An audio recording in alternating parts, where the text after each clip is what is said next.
Welcome to Zombieland and welcome to rVoice. Today's guest is Clarence. Clarence, pronounce your last name, man. Wait a minute, let me give it a shot. It is... Nah, you got it. Go for it. It's not hard. It's just, it's an African name. So Elochukwu? Yeah, Elochukwu. Elochukwu. Yeah. I did that pretty good, actually. You did, yeah, pretty close. It's like that's my middle name. The last name is actually Akagu, AKHU. Akagu. Yeah. But you like the middle name evidently, so you use it in your name? Yeah, I use predominantly use back and forth. I switch between Clarence and Elo. I'm trying to avoid using Clarence anymore because some justice dude just 50 years back. All right, wait a minute, man. Okay, so here are the rules. We're not allowed to speak. Politics or religion, because trust me, man, if you get me going on politics, it's not good, man. I am opinionated. So right. And as far as religion goes, man, hey, do what you want in life. I can care less, man. That's right. Yep. You wanna worship a beetle bug? Fine with me. Whatever the case might be. So I agree with you. Clarence is not one of the most popular names right now for African American or any black. So. It is popular. It's just not in a good, public eye. Yeah, it's not a good space right now. It really isn't, man. So here, let me fire this up. For those that don't know, me and Clarence met at the first R-Flight competition, which was up in Moffattville, California, which I had a blast going to that because I was once stationed there at Moffattville. I wonder, was it still named Moffattville when we were there? It might have a different name. Was it still Moffattville? Yeah, it is. It is still Moffattville. Oh, okay. But it wasn't anything like a base like when I was hanging around there. So, but it was still, it brought back a lot of memories. We hung out around the skeleton of the world's largest hangar. Yeah. Which was Hangar 19. That was its official designation number back in 1977 when I was there. Sounds like so long ago. Yeah, that's pretty much a while. Yeah. Yeah. So Actually, that was my first time of going to, a NASA. One of NASA's facilities, and actually my first time of being in California. So that was your first overall California trip. Yes, for the year was. Wow. Yeah. So other than the Moffattville part, what else did you see while you were out there? We tried to, it was towards the end. COVID ended a lot of things. I planned to go see the San Francisco Bridge, and kind of get a feel of the area since I was going to be there for a short while. But we also went out. Fortunately, there was Rick. Rick was a really cool dude on the team. You remember him? Yeah, I do. Rick Wan. So me and Rick Wan, like after the competition, we were like chilling. We took pictures. I was surprised no one was taking pictures during the competition. So I was taking pictures for the team, taking a lot of pictures of our aircraft, taking pictures of the group, and also other, also winning entries, but I digress. But afterwards, me and Rick went out to grab pizza at Hacker Dojo. So we were chilling in Hacker Dojo. If you remember, Hackadojo is one place we also had one of our first Hyperloop presentations. So a lot of people have been, it's a historic and iconic place, I think. Like a lot of people, a lot of great startups have come from Hackadojo. I think it was even, one place where the likes of Zuckerberg and other, Google startups kind of used to visit to brainstorm.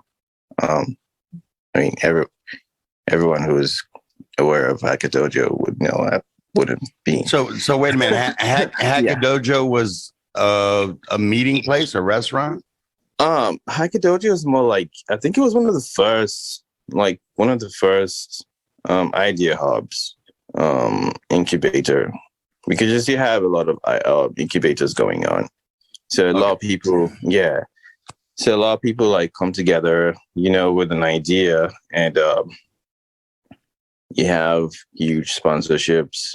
Maybe it's from Y Combinator, or it's from the Peter Thiel Fellowships, sponsoring all the startup ideas. They go there and they chill, and not chill, they work on the ideas, and then become a company. Okay, so like a think tank or a lot like rLoop, but like physical. Physical, a real place. It had a door. Yeah. So where's this place located?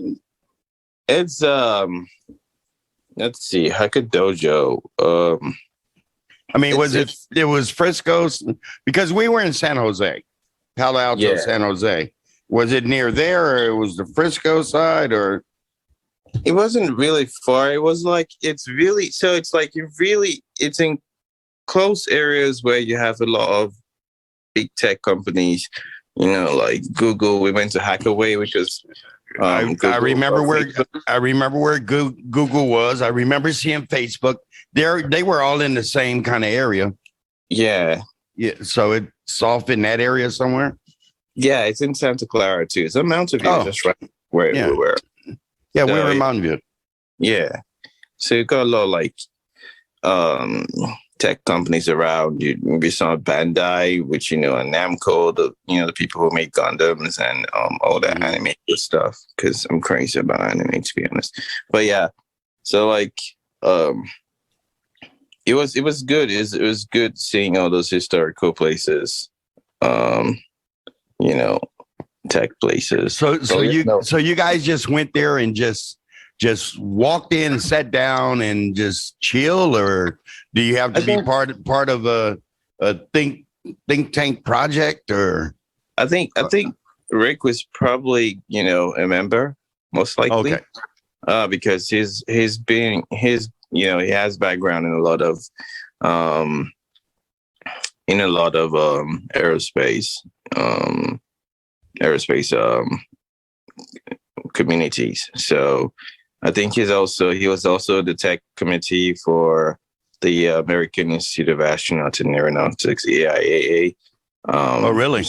Yeah, he's in the Space and Missiles tech committee. That's something I was part of as a student. COVID kind of killed things now, but like, oh yeah, but Rick is very active in that area. Even during the competition, he was, advocating for AIA in California region. So I'm just active in the AIA for North Texas. So, but yeah, we were there. I think he was exploring space tech, for startups and all that stuff. So it's pretty cool. That is cool. Yeah. So, yeah, I was kind of bummed to find out that when they do the next R flight, that it will not be a physical location like Moffett Field. It's I guess it's going to all be video submissions or something. Really, it's not physical. It's so. Oh wow. Yeah, that's kind of sucky. Oh, as it stands right now, it's I don't think it's going to be at Moffett. I don't think. I think the latest word was that the competition is definitely going on, but you submit your video evidence of being able to, meet the list of criteria that they had.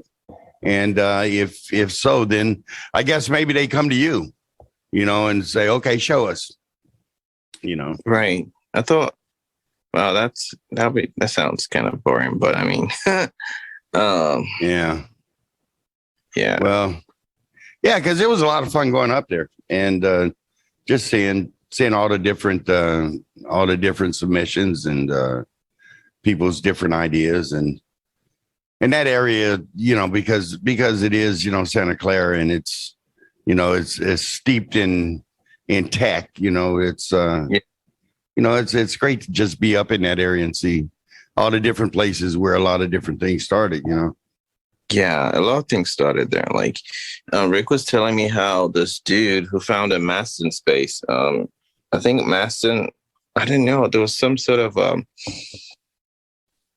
I think before SpaceX was born, I think there was some sort of, not collaboration, but Elon and the CEO of Maston Space, I guess they kind of worked together or something, because Maston Space has a similar rocket, VTOL rocket type demo.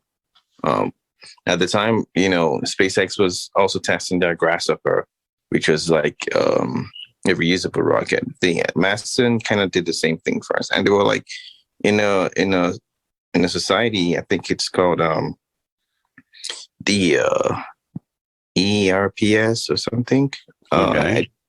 It's a liquid propulsion rocket society something. But yeah, a lot of people did. You get to meet people who eventually go out there and shake things up at Hackadocia. So, it's a pretty, good place, Yeah. Well, if not anything else, maybe we could put together a field trip and go back up there, Probably. and just go hang out in the think tank, Yeah.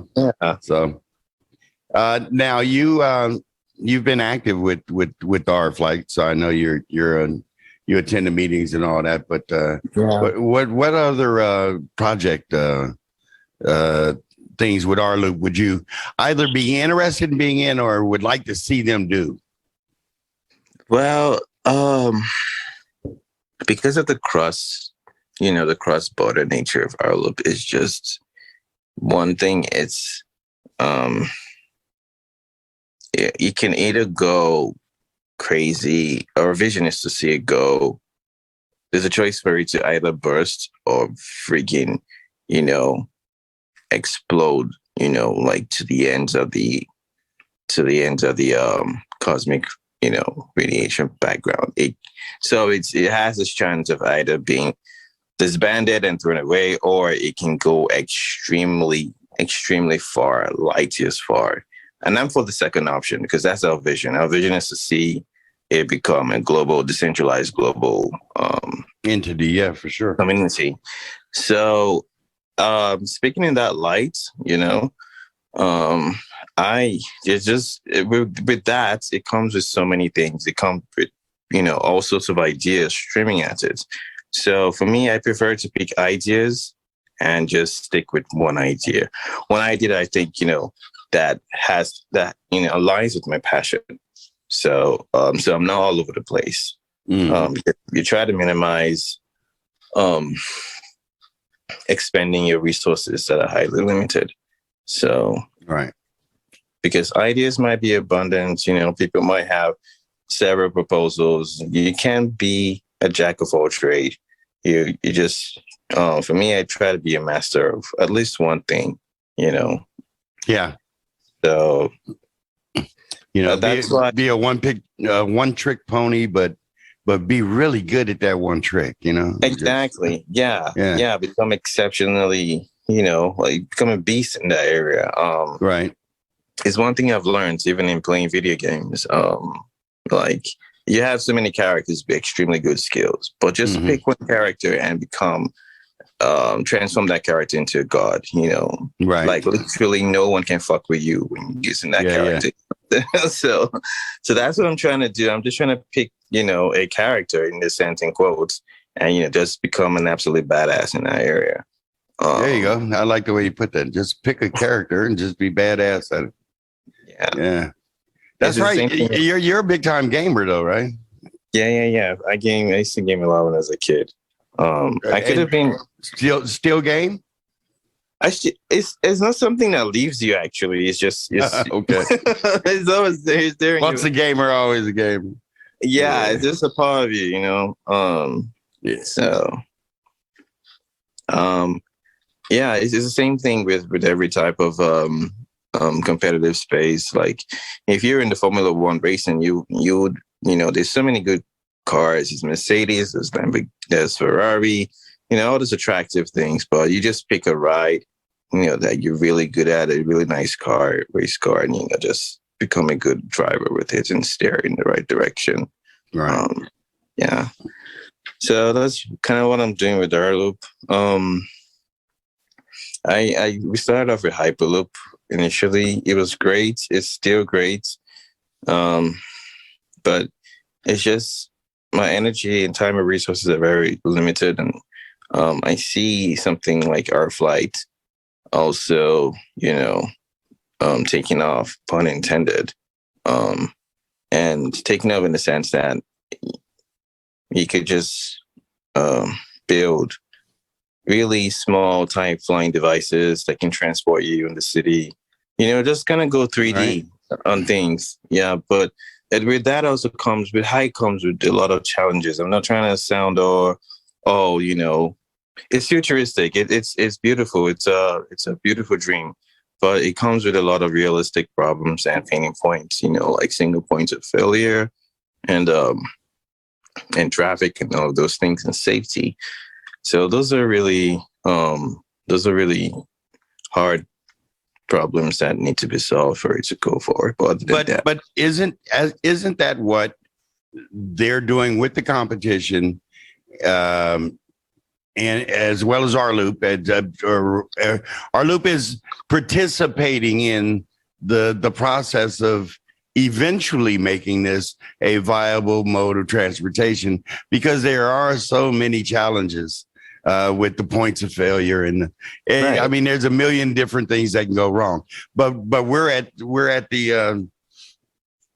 the early stages of addressing all of those challenges, and even if it's not us, let's hope it's us. But if it's not us, at some point, the work that we're putting in will blaze the trail for the people that will be able to make a vehicle that is safe, dependable, reliable, where you can just hop in and say, hey, I'm going to get some seafood in San Francisco, and just hop on your vehicle and George Jetson over to Frisco and go see Nick's number 9, and ask for Francis if you go there, right there at Fisherman's Wharf. And so we may not be close to that yet, but at least we are attacking those challenges, or we're addressing those challenges. And I sit in on the meetings from time to time, and I know there's some challenges. Challenges, yeah. But it's the same challenges other teams have to go through too. So, right. Yeah. Yeah. It's just with rLoop and our flight, we could have went and did the little small thing, just like a lot of people did, the real small scale, just to do the proof of concept, to prove that, yeah, we can do this, we can do that, we can do that, with this RC toy, kind of looking thing. Same thing with the Hyperloop. We chose not to do that. We chose to scale up and give you something that's more within the realm of reality when it's finally done, this right here. Because when you look at our vehicle, yeah, a guy can actually get on our vehicle. You know, some of those other vehicles, it's like, come on, dude, man, that is the coolest looking drone I ever seen. But but nobody's riding on that. You know what I mean? Yeah, I follow. I actually want to see like a Formula One type of our flight, our wing aircraft. You know, like if it's something, you know, if it actually spawns other companies or other competitors who are also aligned with that same vision of, you know, building personal flying devices, and then, you know, each person, you bring your own flying device, I bring mine, and then you just race, you know, that sort of thing. Oh, you're going straight to NASCAR with it, huh? Yeah, that's what I'm talking about. NAS flight, yeah. Okay, hey, I'll meet you over here, man, right above these buildings over. You see that cloud over there? I'll meet you over there. We'll race. You know. That's the goal. You know, I belong to an organization called the International Brotherhood of Street Racers. Where's my vest? That's somewhere around here, maybe. But yeah, we're street racers. I mean, big time. And like tattoos, man, speed is addicting. You know, so next thing you know, you'll end up building this flying machine, and you'll end up creating rockets, and just flying from here to Frisco won't be good enough. You know, it's like, oh well. Yeah, let's go up there. So that's the goal. The only way is going up. The only way is up. Dude, I just want to go get some crab over at Nick's number 9. Can I? is that cool? Can I just stay in that lane? You know. So what's in the future, man? rLoop is always giving me some sort of roadmap in this sense. A lot of the times I was just doing things, you know, on my own, just out of doing things for the pleasure. But now I'm steering my goals, you know, aligned in how I can contribute the most, you know, to rLoop and to the community as a whole and to our project. So since I started off with engineering, mechanical engineering, I've been, you know, honing my skills in manufacturing, getting better at CAD design, and also CNC machining, you know, going more in depth into how to solve problems in aerospace, because one of the challenges at the beginning was how the Hyperloop would be more aerodynamically designed to move through the vacuum, a tube with little or no air. Right. But that has inspired me to, you know, to go more into aerospace engineering. Now with aircrafts is definitely going to be obvious at some point, and it's all like everything will all kind of add up and make sense, and like, you know, like, oh yeah, so this was the end goal. So it's more about, for me, it's more about, you know, creating solutions for people, especially with traffic, you know, creating devices that will be able to allow each and every one of us go 3-dimensional. In times where you have traffic congestion, or you just want to have fun with your flying device. So I mean, that's being in more of that area. It's kind of giving me a purpose with skill, or I'm developing myself more in skills every day. I'm, you know, honing my skills. My hobby has always been, you know, watching anime, because anime kind of gives me inspiration about the future, you know. So I like robotic anime, mecha themed or robotic themed anime, you know, like Gundams and all of that. So sometimes in my spare time, I was before COVID hit, I was designing a little robot for a robot competition, and also trying to get my nephew into robotics. He's just 10 years old. My brother went down. Yeah, he's down in Africa, really brilliant kid. And he lives with his mom. And you know, when he was a kid, like when he was 5, I was introducing him to Legos, into NXCs, Mindstorms, and all of that stuff. So we kind of influence him in a way, just so he knows where we're going. Because when I asked him, you know, when he was younger, what do you want to become? Where do you what do you like doing? He said, oh, he likes gaming a lot. It's like he wants to be like Ninja. I'm like, okay, that's cool. Keep it up. And then I asked him the following day, what do you want to be? He's like, oh, he wants to be a footballer. I'm like, okay. He's all over the place. So come on, he's young. He's got the right to be all over the place. I want to do it all. Yeah. He's like, it was just like me. It was like, I wanted to do everything, Yeah. I wanted to be a pilot. I wanted to be a physicist. I wanted to be like, I was just, playing around too. So damn, I wanted to be a choo-choo train. I mean, I don't know about pilot and physicist. That's kind of heavy. I'm like, can I just be a choo-choo? Wait, what? Okay. You're right. Yeah. I kept things pretty simple, but that's good that you got now. How old is he now? He's a 10. He's turning 11. So, okay. So I just got him a robot kit.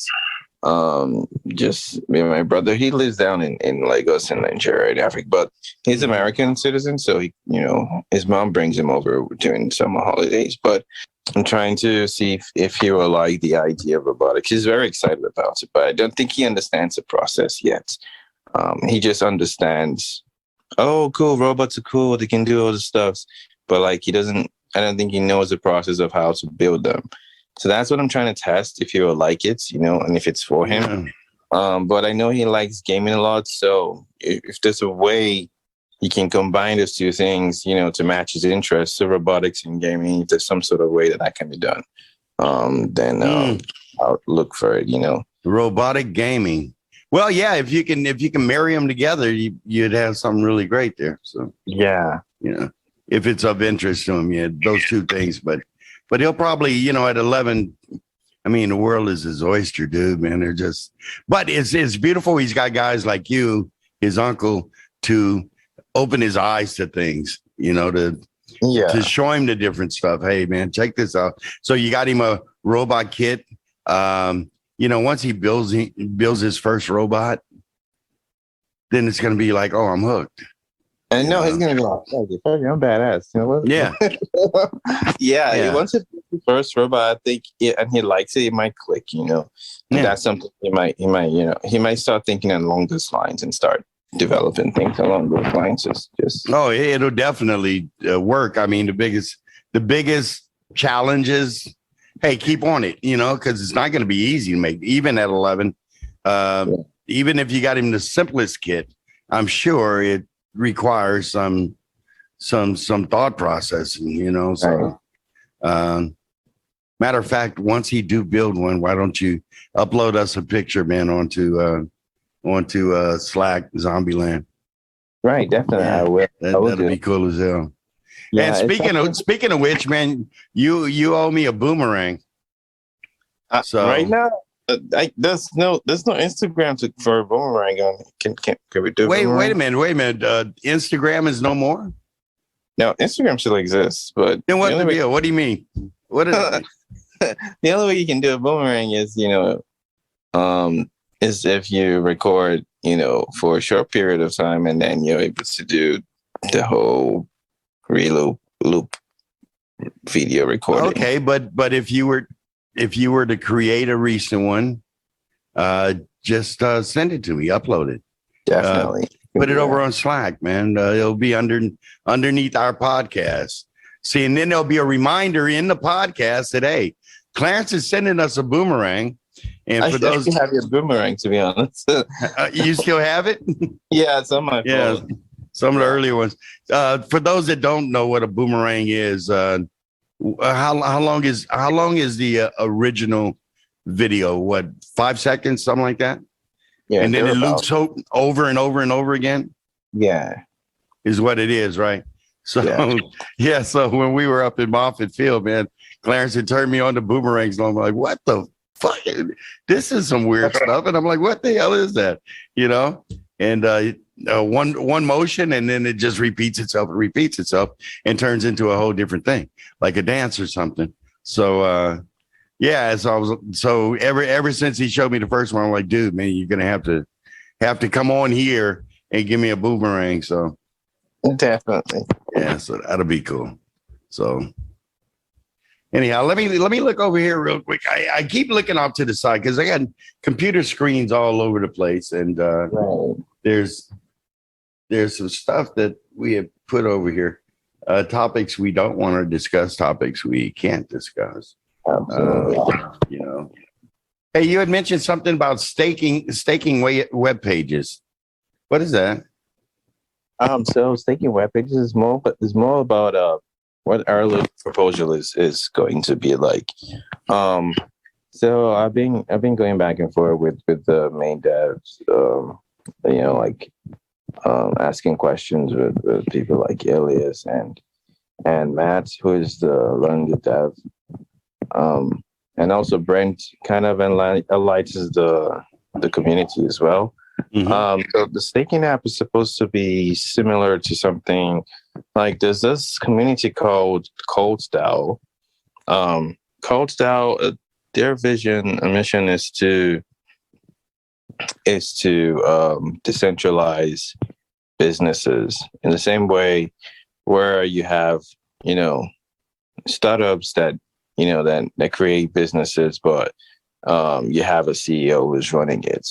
So like say SpaceX, for example, you have a central figure, or you have a leader who all authority goes through, all decision making goes through.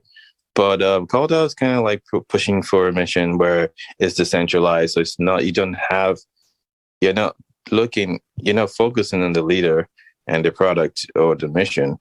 You're focusing on the community, the product, and the mission. So that's kind of what we're adopting as well, because one of the people creating the staking app was also a cult member, a ColdDAO member. So we're adopting a similar structure where people can make proposals, make ideas, and then when those proposals are made, they can stake, or stake is to use their rLoop tokens, the governance tokens, Mm-hmm. and to support a vote for those proposals. So let me get this right. So we're actually talking about an organization where it doesn't flow from the top to the bottom, but it's inverted. It's the bottom is where everything starts. All products are created. We're all processing for whatever we're going to do is done, and then we take these ideas and we work them down into a usable idea. Mm-hmm. Absent the CEO and somebody's got to run something though, don't they? I mean, it does make there does need to be some sort of leadership. I agree with that. But that's where a lot of voting comes from. And okay, so leadership by committee, you vote on it, and this is the direction we want to go in. Yeah, it has to be community driven. Okay. But it eliminates a lot of hierarchies that has to do with, different centralization of power and authority. It's kind of dispersed around so everyone gets to participate. So, well, that does sound a lot like decentralization. I mean, that's pretty much what rLoop is. So staking web pages would be pretty much the same thing, right? Yeah, so the staking web pages, they just launched it recently, about a couple of days ago. Elias launched the staking app for the rLoop projects and proposals. So, but some of those tokens were most likely to be during the pre-sale. So people who still buy the tokens, they can still go in there and stake, on each project, the projects that they want to stake on. So, for example, when we launch our flight and make the staking app for it, we will have members who are able to to stake on the rFlight project, and whatever outcome comes from it. Just recently, this is just, I'm trying not to jinx it, but recently it was all right. I'm trying not to jinx it. yeah. So recently I made a proposal where we can build a really small mini drone like version of R-Wing, or it's from the rFlight, but it's a very it's I don't know, I won't call it a toy, but it's more like a small scale of what we are going to make.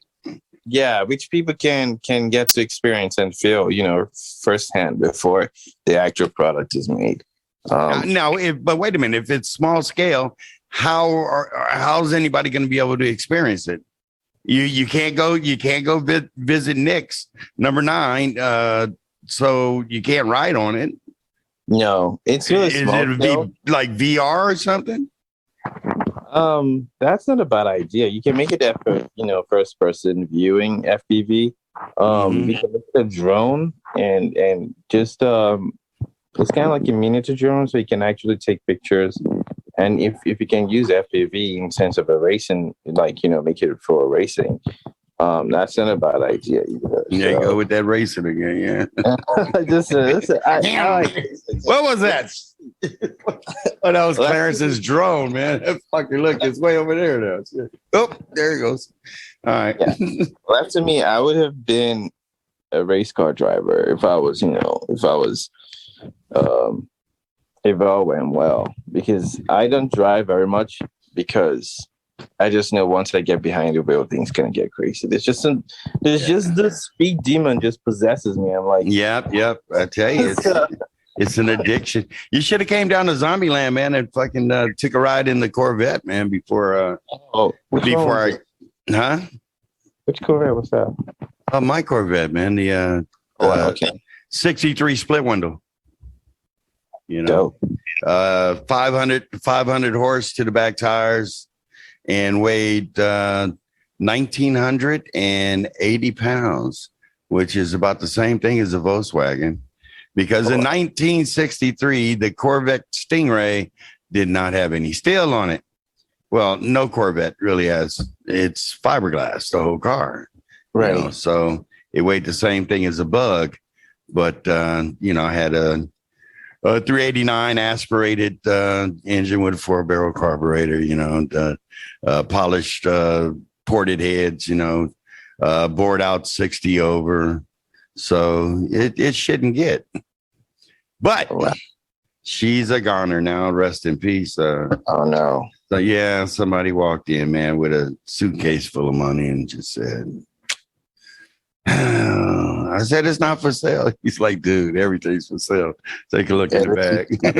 Say, look in the bag. I'm like, damn it. You would do that to me. But I had it. That was my retirement gift to me. I retired in 97, and I decided I needed something American. I couldn't think of nothing more American than a Corvette.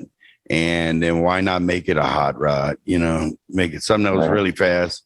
So, I understand the whole speed thing, man. So for real, but then low and slow is not bad either. So anyway, the drone that you would like to make, because I want to wrap my head around this whole concept, and anybody watching, maybe they'll understand. I don't always want to be all over the place.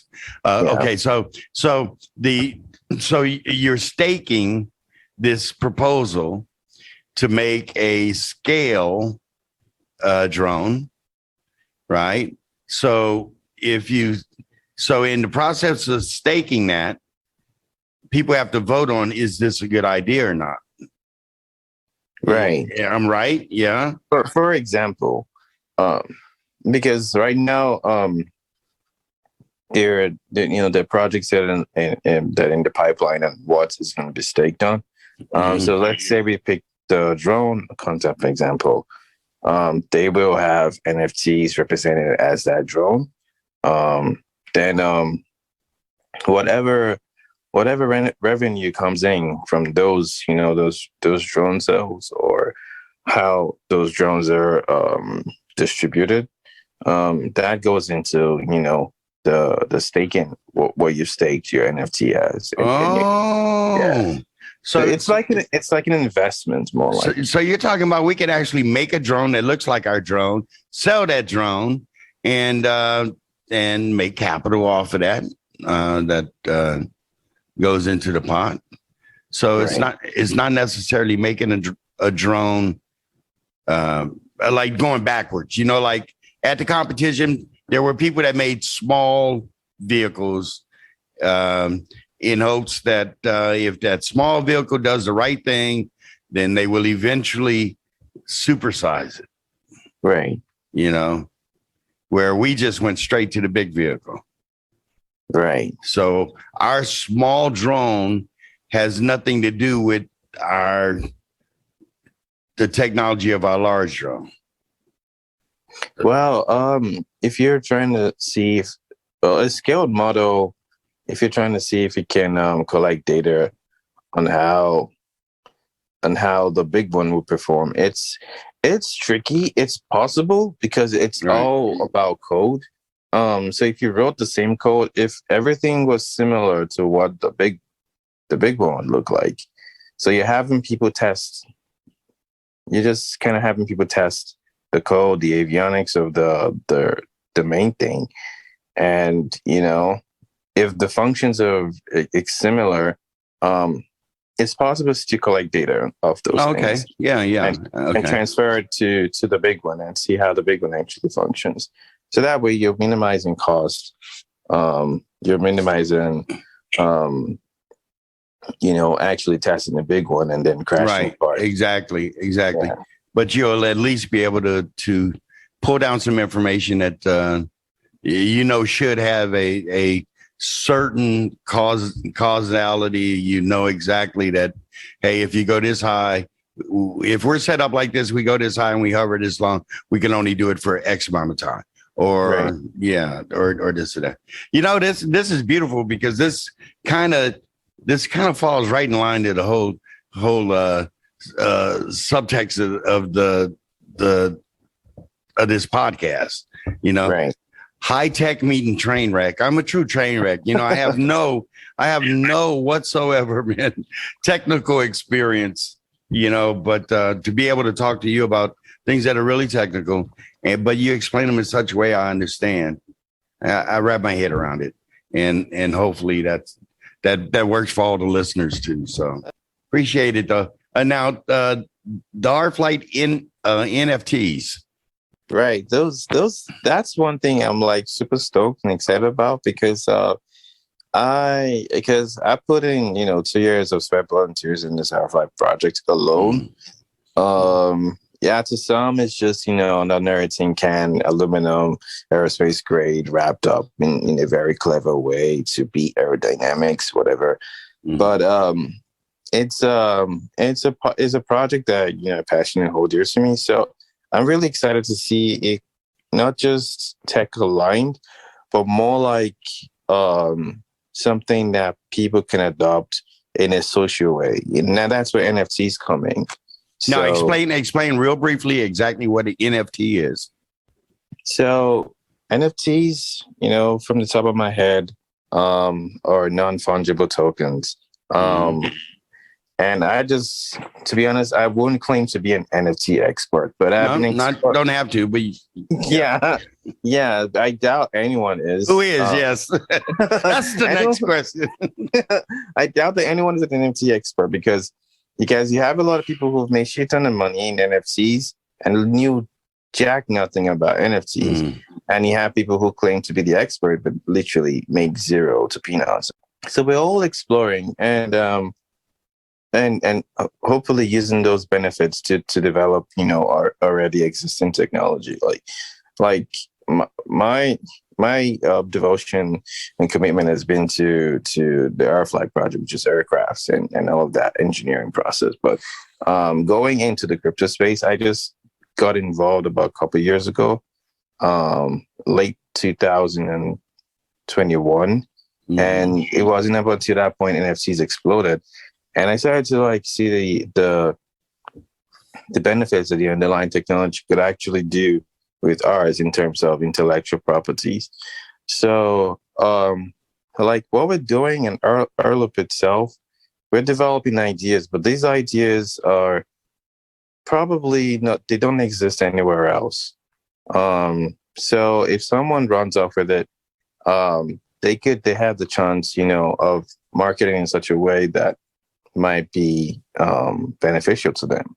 So because of how unique our ideas are, we need to have a way to secure those ideas. We've had those problems in the past when people, like during the very, very early days before we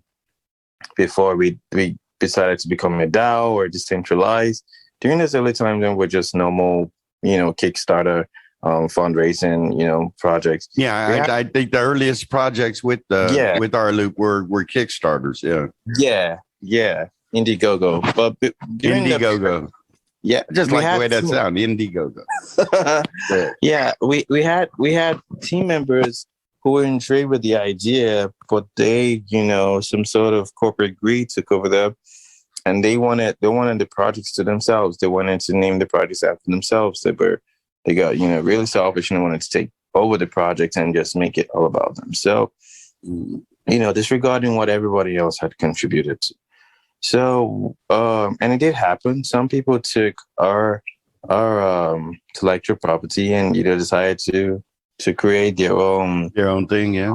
Their own. Well, not their own. They stole it. So, it was more like they just made it in their name. And so to mitigate that, to avoid that, that's where putting NFTs, making it transparent, putting intellectual properties and NFTs, making it very transparent to the public comes in, as so everyone can see that this is a patent, intellectual property on the blockchain owned by this organization, and people can have a piece of it. That's where NFTs come in. People have a piece of or own a piece of the intellectual property, and whatever outcome or revenue comes from it, they also benefit as well. Right. So, and we can take that a step further. People can actually dedicate their time to just be a part of a project and receive tokens for however much time they want to put in. Right. They do not have to be on the project, for forever or, all the way through. I mean, you may just want to dedicate one part of your time to, let's say, I did a 3D model for you because you came to me because you said, hey, we're working on this real cool thing, you want to come in? I don't have time to do all that, but you do need a model. So why don't I go ahead and do the 3D model for you?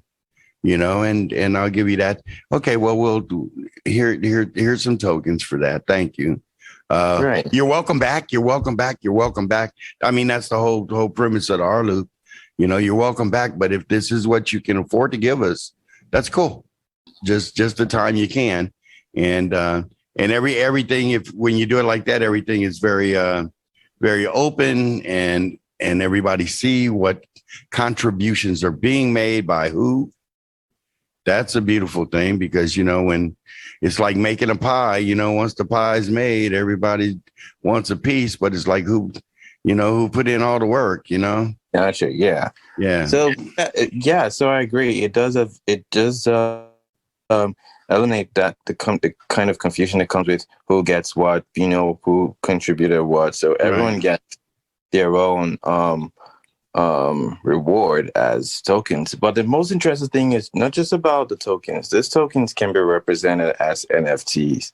Now the interesting part from doing a lot of my own personal research is those NFTs can become they can represent how much you've contributed. They can also become an avatar of yourself, right? So and from my knowledge is these can also be represented in the metaverse, right? So if you have a metaverse version of the Earth flight, because there's no other device that looks like it anywhere else in the world because they're so uniquely designed. You can participate as an RFI NFT in the metaverse, maybe on Decentraland or on any other, any other virtual reality space. So it's like owning the vehicle, in virtual reality or in the metaverse, and also being able to acquire one in real life. So wait a minute. Are you telling me that we're doing the same thing in the metaverse that we're doing in real life?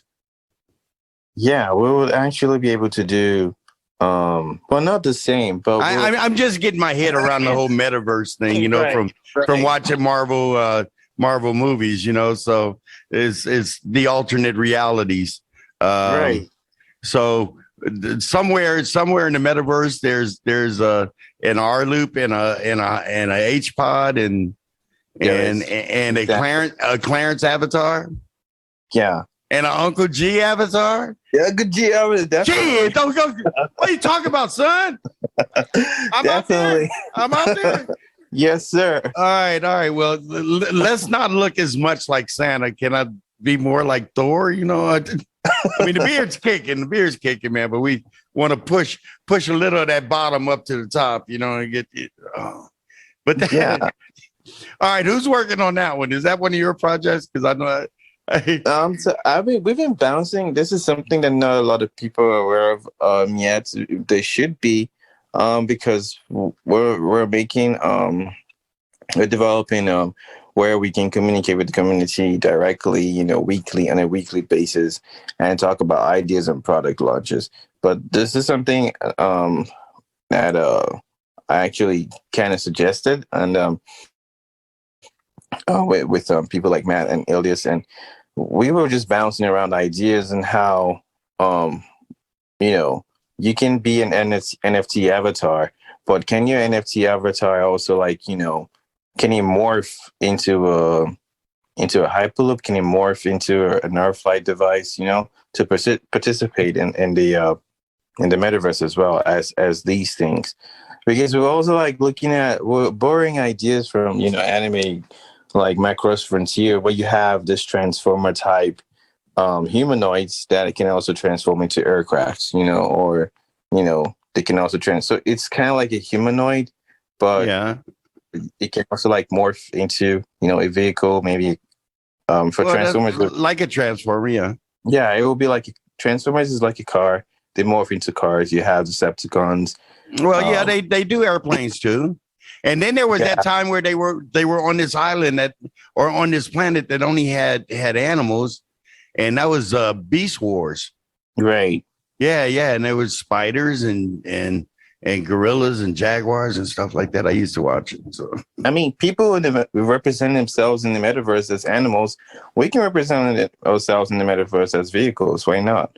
I mean, we can represent ourselves as a Hyperloop pod, or you present yourself as an Earthlight, jets with different models and different capabilities. So, and it all, it's all how we limit our imagination. Wow. Yeah, that's what we're exploring. Well, that's some heavy stuff right there, man. I don't know how far out that one is, but that would be cool as hell if there was a place where you just go a lot like that movie Ready Player One. Right. Which I'm sure only a guy like you could really appreciate a movie like that. I do. What I like about that movie is how the interoperability, works. You can be in different virtual worlds, not just a particular one. You can own an asset, and that asset can be represented in different virtual worlds. It could be it could be in like in Sandbox. It can be, you can have a Sandbox version. You can have a Decentraland version, because these are already existing metaverse platforms. But that's the interesting thing about being able to move around different metaverses and still maintain that asset. Well, you know what? You actually gave me an inside look into the mind of a person that is really into gaming and Right. the whole metaverse thing. Guys like us, we just hear the word. We don't think that it's ever even a possibility. We consider it to be more cartoon. But then again, you're also an animator.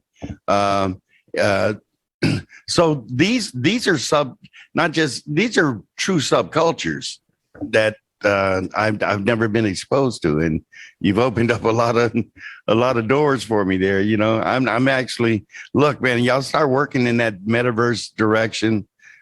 I'm down for having an Uncle G in there. I'm okay with that. It will be exciting, I believe. I think he'll be more of a pimp, though. I'm serious. I kind of get that feeling, Clarence. Be real pimpy, So Yeah, I feel you. that'll be cool. Yeah. Hey, well, look, we're coming to the end of our time, man. Is there anything you want to shout out? Anything you want to promote or anything special? Well, I don't really have so much to promote other than, everyone listening can go check out the rLoop governance token. It's been launched. It's not really about the price, but it's more about the rLoop vision, what we outline with to decentralize a global and become a global engineering group. Yeah, so, yeah. People can go check it out. It's on the rLoop website, and you can buy the tokens, get involved with the rLoop community and stake on projects, and join the DAO and get active. Bring your crazy ideas. rLoop is the best place to have hot brewing, hot cake ideas, and work on those ideas and make them a reality. Yeah, you said it, and I'm looking forward to seeing our recruitment get back up like it was prior to COVID. COVID hurt a lot of things, but now that we can put that in the back window, we can go with the hardcore loopers that we still have and bring on new people, and we have new and more fat. There's so much more going on today than there was 2.5 years ago. So a lot has changed. So much has changed. Like from what just between the span of we started in June 15, 2015. So it's about a 7-year interval. So a lot has definitely changed from when we were just trying to be, a bunch of enthusiastic nerds who just wanted to fund their project. And now it's kind of spiraled into, serious projects that can actually become, that can actually impact communities. And if you can impact one community, you can definitely impact, other communities, and then that kind of like exactly. So exactly, I agree. I do agree. Hopefully, as we move forward, you'll.